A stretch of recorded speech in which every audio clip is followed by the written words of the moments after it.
Good evening and welcome to this week's episode of Deep Space Wine, wherein we review every episode of Deep Space Nine in order while drinking wine, or in Tim's case, beer today. I'm watching it for the very first time. Before we do each episode, I've just watched an episode of Deep Space Nine and I've seen none beyond that, so please avoid spoilering me if you can. I've heard of phrases like the Dominion and Ketracel White and Wayoon. I've got no idea what any of them mean. Let's keep it that way until we get to them.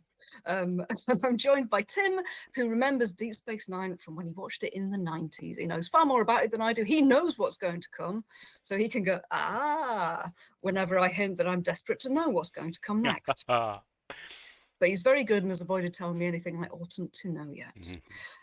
This very night, we shall be looking at episode 17 of season 2, which is Playing God, which was first broadcast on the 28th of February 1994. It was directed by David Livingston, who's produced and directed so many Star Trek episodes, but I always just think of him as the influence for the name of Picard's pet fish. The story is by Jim Trombetta, who also wrote the teleplay with Michael Piller. And I always suspect that when the same person has written the story as gets to write the script for it, it's because they had a very strong idea and the team trusts them to put it together. I think so. So yes, would you like to give your impressions of this episode, Tim, before we dive in? Or shall we do the episode summary? Yes. Let's do an episode summary first. Let's find out what happens and then find out what we thought of it and then talk about what we thought of it for 2 hours. Maybe one of these days it'll be less. You never know. We appreciate everyone's busy and we'd love to give you some time back, but when the excitement seizes Kat and I, we just cannot stop the chat. So buckle in, everyone.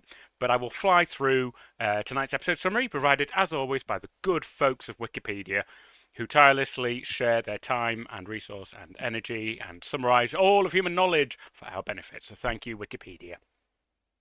Let's kick off then. So, Arjun, how did you pronounce it? Right off the bat, how did you pronounce his name? Arjun. I'm pretty sure they call him Arjun. Arjun.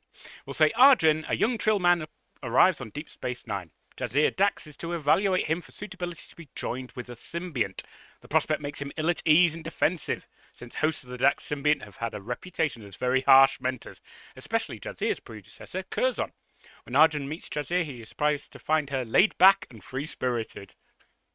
Oh, God forbid a woman should have some fun! Anyway, Arjun's first job is to accompany Dax through the wormhole in a runabout. An accident occurs and the two Trills bring the runabout back to the station damaged, with a strange mass attached to it. Chief O'Brien removes the mass and contains it securely for further study. Meanwhile, Dax has been getting to know Arjun. He seems aloof but preoccupied with what other people think of him, and is applying for a symbiont mainly to please his father. He seems to have few personal interests or goals. Dax is nervous about confronting Arjun about his motivations. Her friend, Benjamin Sisko, reminds her that during her own training under the notorious Curzon, he was very hard on her, and challenged her confidence in herself. Meanwhile, an infestation of Cardassian voles shorts out various equipment, including the containment field for the unidentified mass in the lab. Arjun and Dax realise that the matter may actually be a tiny universe. It is expanding quickly and will soon pose a danger to the station. The crew prepares to destroy the universe, a hell of a line to read, but are halted when Dax finds that it holds signs of life. As Sisko ponders the matter, Dax speaks to Arjun about his performance. She reveals that Curzon's high expectations for her actually helped her become stronger and more ready to be a host. Before she was joined to Dax, Jadzia was shy and sensitive, and Curzon often reduced her to tears. Nonetheless, in the end, she got her symbiont, and she encourages Arjun to strive for more. Sisko decides the proto-universe must be removed from the station. Dax and Arjun board a runabout to ferry the universe back through the wormhole. She allows Arjun to take the helm, a challenge he accepts. As they rush through the wormhole, the expanding proto-universe becomes unstable, making the runabout difficult to fly. Arjun's careful navigation safely brings them out of danger and releases the little universe out into space. Thus he proves himself and earns his positive recommendation from Jadzia Dax. Episode concludes. There we have it. Excellent summary. Thank you, Tim. Thank you, Wikipedia. So, After that, before we go ahead and give our first impressions, thanks to Wikipedia for the episode summary and for some background on the episode, Memory Alpha for its extensive detailing of Star Trek names, places, and events, the Star Trek Minutiae website for having all of the DS9 shooting scripts, and the TrekCo website for the screen caps that we'll be using throughout this episode. But yes, what did you make of this episode, Tim? Well, no, I was going to defer to you, Kat, because I've just spoken unbroken for about 3 minutes, and I want to give people a rest. So, very keen to throw back to you, Kat, for initial impressions.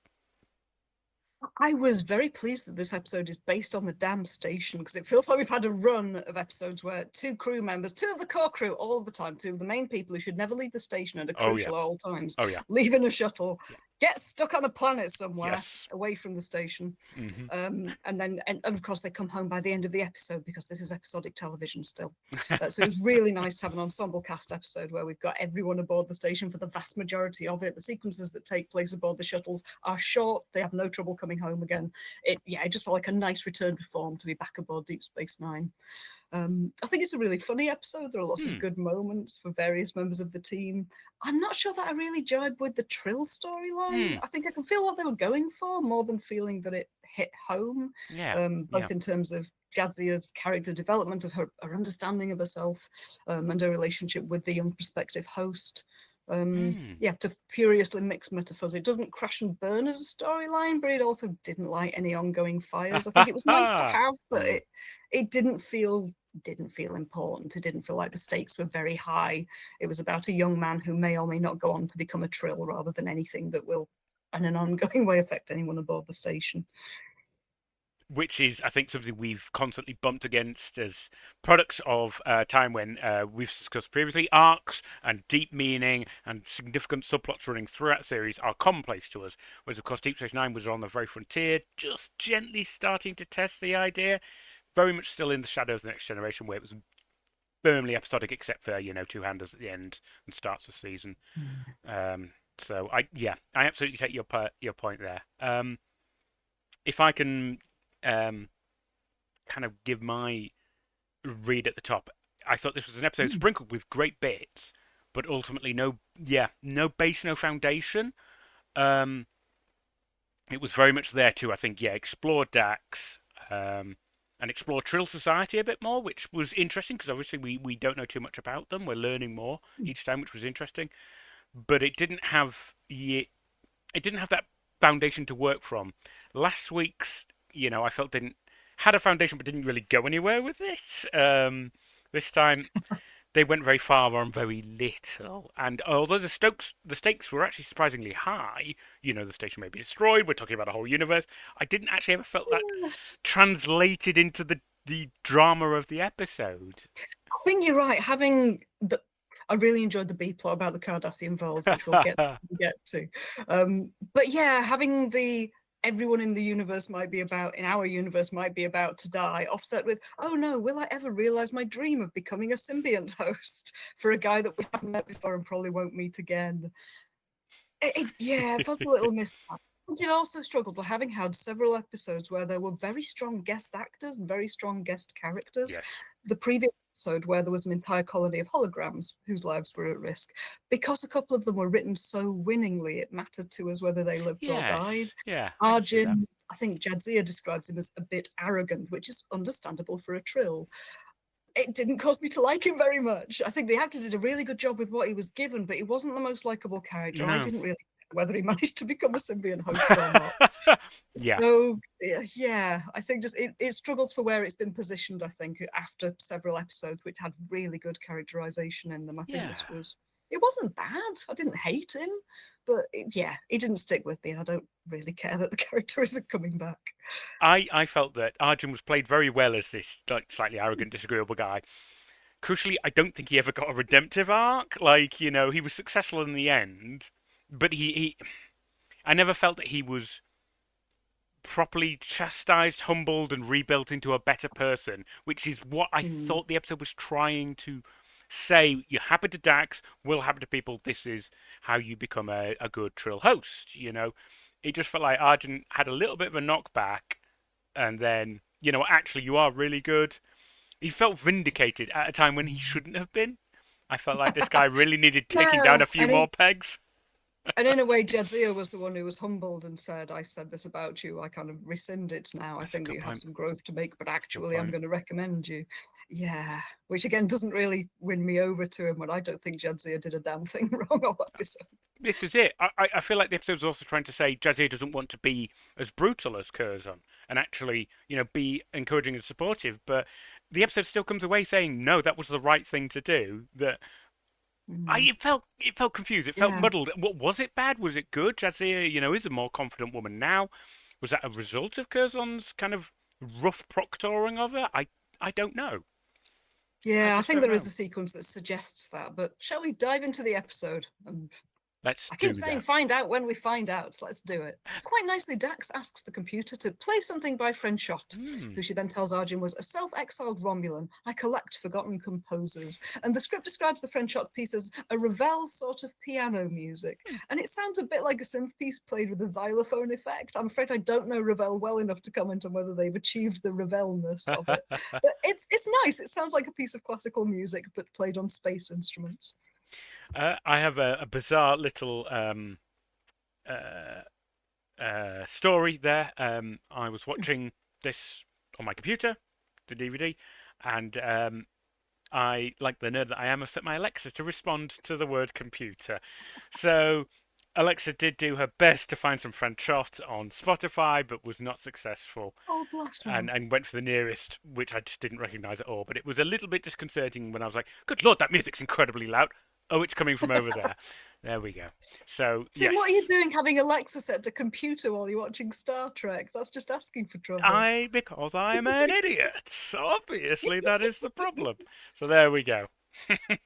Oh, bless.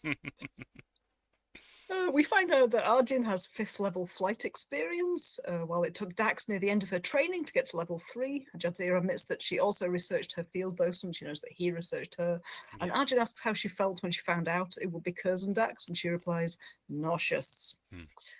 She then says, let's get one thing straight. I'm not Curzon or Leela or any of the others. I think this is the first reference to Leela It is. Dax.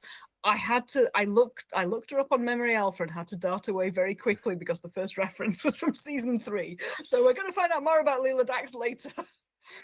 Very Yeah, wise. this is the trouble. I want to check my own recollection It's and see so whether they have difficult. been mentioned before, but Hmm. can't always do it without getting spoiled, very It's so likely. difficult. Dax talks about Arjun being Jadzia's first initiate, and that she remembers the pressure of the competition and that she won't make it difficult for him, despite already having been making it difficult for him. Exactly. Boy. Exactly. Now, I thought this was. I actually made a note here where I felt that Dax was finally doing some good mentoring, distancing Yeah. herself from her predecessor, who had the dreadful reputation. Empathizing with her initiate, saying, "I went through the program as well. I remember what it's like. Yeah. I don't want other people to have the same experience." I feel like that could have been the first conversation you had, not "Come gamble, meet my Yeah. wrestler lover, get me a cocktail." Those were not I'm ideal. touching the ear of a nearby Ferengi. It's fine. We're all friends here. And it's like, yeah, I don't know any of you. He's a good Is this just Trill how it is in the nerd. Federation? Well, this is. It's not though, is it? Because they're actually technically outside the Federation. They're on the frontier. So all of this is massive culture shock for Arjun. She's made no effort to help him, but this felt like finally, this is how I feel the initiate program should be running. So I liked this initial start. Yeah, and there's a nice moment when Dax says that Curzon recommended that my initiate period be terminated, Yeah. and Arjun looks at her very warmly just before something shakes the shuttle and they have to deal with space gubbins, which was an impact from a subspace interface pocket, and an unidentified mass is lodged on the starboard nacelle. Poor Terry Farrell, not in this scene, but later on, she has so much technobabble to deal with I around made this it. proto universe. I made a But note most of of the that. time, Oh my god. most of the cast just refer to the tiny universe, the proto universe, the mass as it, because there's only one object that's other than the Cardassian voles, there's only one object you'd refer to as being the problem. So they just call it for most of it. But in my notes, I've got proto universe, proto universe, proto universe. So I think they did a good job of cutting down on some of the technobabble while also giving Terry far too much to Far do too in some much. scenes where it's just her and the computer Yeah. and her spitting out endless instruction. She does And it I remember brilliantly, that but she does it wonderfully, but I'm remembering that apocryphal story whereby she met one of the science consultants one day and kind of grabs him by the neck and holds him against a wall. You made me say so much nonsense. Yeah, and I know certainly when Cole Meany is talking at conventions, he will be like, the amount of stuff I had to say that I had no idea about, it was infuriating. It's like, They yeah. both do it so elegantly. They do it though. brilliantly. Yeah, absolutely. And it seems like their reward for being so good at it is even more of it to say. There's no justice out there, guys. No justice. We then fade to black and we get an exterior of Deep Space Nine from below, then Kira and O'Brien in Ops, where they're discussing the means of trapping the voles. And we've got a picture of O'Brien suggesting a directional sonic generator. Yes. It's a sonic screwdriver. Yes. It's a freaking sonic screwdriver. It's a little pen-shaped thing that you can point at something and it emits sonic. It's great. And it works on the same, apparently it works on the same basis as real devices that you can buy for your home. I used to work in a B&Q, and you can get little things that you plug into the wall and they emit high frequency sound waves which are undetectable to the human ear but are intolerable to rodents. Unfortunately, I've never been able to try them. I keep hearing mice in my home. Oh no. I'm certain I've got an infestation myself. I've not eaten any food yet, but I can't use these things because I've also got a pet crested gecko who is a tiny little animal with sensitive little ears. So it's trying to catch them in humane traps with chocolate, but they're very savvy. So when they finally work out what they're going to do with the Cardassian voles, I'm going to be paying attention because as long as it doesn't involve an airlock, I'll be trying the same thing. Good idea. But yes, unfortunately, O'Brien says that the trouble with this little generator is that you can only use it on one rodent at a time. And he says that at this rate, I'll be doing it for the rest of my tour of duty. Quark then interrupts by slamming down a dead Cardassian vole on a console behind them. And we've got a picture of a dead vole wrapped in a napkin. There it is. Oh. Brilliant again. It's a brilliant picture. Oh yeah, I can see now the little Cardassian. He's got the little spoon shape in between his eyes, which is incredibly detailed, but it does raise the question that really links them closely to Cardassians themselves biologically, and I'm just not really sure there. There is a squid, the Humboldt squid, which it's used often by zoologists because it has a single neuron that stretches from one end to the other, and it's visible to the naked human eye. So it's often used by zoologists who are dissecting to show what a neural structure looks like. Oh, wow. We have the same kind of neural structure as the Humboldt squid. Good Lord. We don't closely resemble them, but the vast majority of creatures on planet Earth who have a nervous system, they have the same kind of nerves with the same kind of axons, the same functions. Wow. Okay. So we're all descended from very similar little squidgy animals in the sea. So it doesn't feel completely beyond the realm of possibility that the Cardassian voles and the Cardassians are very distantly related. There we go. Thank you, Kat. What an interesting insight. Okay, that explains it more. But I don't like that people cut apart Humboldt squids because they're ever so cute. That comes with an absolute understanding that in no way does this podcast condone any kind of animal. Don't take an animal apart to find out how it works. Please. Even this is the first dead Cardassian vole we've found because they've been very diligently stunning them until now. Exactly. Quark doesn't share the same compunction as the other characters. He does not. No. But honestly, you've picked a brilliant screenshot here. I mean, it's framed brilliantly. The detail on the puppet is fantastic. The anger in Quark's eyes is so visible. It's another strange angle. We can see the large dinner table, for want of a better word, behind him. We don't normally get this angle over the console. Technically, I think he's resting. It's quite cute how small he is behind the console. Yes, I think that's very intentional. It's just a great shot, and I love the banter in this scene as well. The banter he has with Kira and O'Brien, but I'll let you get to that. It's beautiful. Yeah, he slammed the vole down and he says, "It ran right across my dabo table." And Kira asks, "How did it die? Get into your food?" I love how much they hate each other in this episode. They do. And Quark says, one thing I actually agree with, as landlords, you're responsible for this. I expect vermin control or else. And I agree with him. He doesn't run the station. He can't really deal with this problem. The Federation who are running it now do kind of owe it to everyone involved to deal with the vole problem. It's very rare, but he's not wrong. Yeah, but Kira picks up on his "or else," and she says, "You'll leave? Oh, please say leave. I'd take a Cardassian vole over you any day." And then she walks off. And Quark says to O'Brien, the girl insists on fighting her latent attraction to me, which is charming in a very, he doesn't look that much more attractive than the Cardassian vole that sits on the table next to him, but he's convinced that every woman fancies him on some level. You know, the confidence of a short king, it cannot be disputed. And even Brian just has a very amused chuckle at that. So I love that there always is like this easy banter between them all. It's unusual, but I love it. Yeah. It really does feel like the cast have kind of coalesced now. They know how they're relating to each other, and it's starting to feel very easy. Quark asks O'Brien what he's going to do about the voles, and O'Brien tells him about the sonic generator, but he switches it on and he points it directly at Quark. And Quark has this massive ear, so he screams in pain and collapses. And when he gets back up, he's thumping one of his ears with the heel of his palm because he's been temporarily deafened. Again, Brian's like, "Are you okay? Are you okay?" In that way, that's not helpful to anyone who's just been deafened. Oh, it's a brilliant scene. It's played for great comedy, and I really like it. Excited. Let's wrap it up then, Kat. I think from my point of view, I've pretty much done it. Love the Cardassian voles. Everything else is expendable. Yeah. Okay. I do take your point. I came away thinking this episode was just okay, and since we've discussed it, I've actually found more holes to pick in it. So now I'm a little bit disappointed. It has some great bits, I say. Not at all. That's part of the joy of this podcast, is talking to you and talking to the chat, and kind of getting other people's perspectives and realizing, that's something I hadn't thought about. That sucked. About certain scenes. There were some scenes that were brilliant. You know, I loved Arjun and Quark in the bar. I loved Terry Fowler's brilliant technobabble. You know, I loved some of the shots in the wormhole. I liked the concept of having to fly deftly through the wormhole, but I don't think it was delivered well. And ultimately, I felt like it just collapsed like a unbaked cake towards the end. It just, nothing really came to a satisfying conclusion. Yeah, I felt like they'd built up a really important ethical dilemma and plot problem, and then they just washed it away at the end.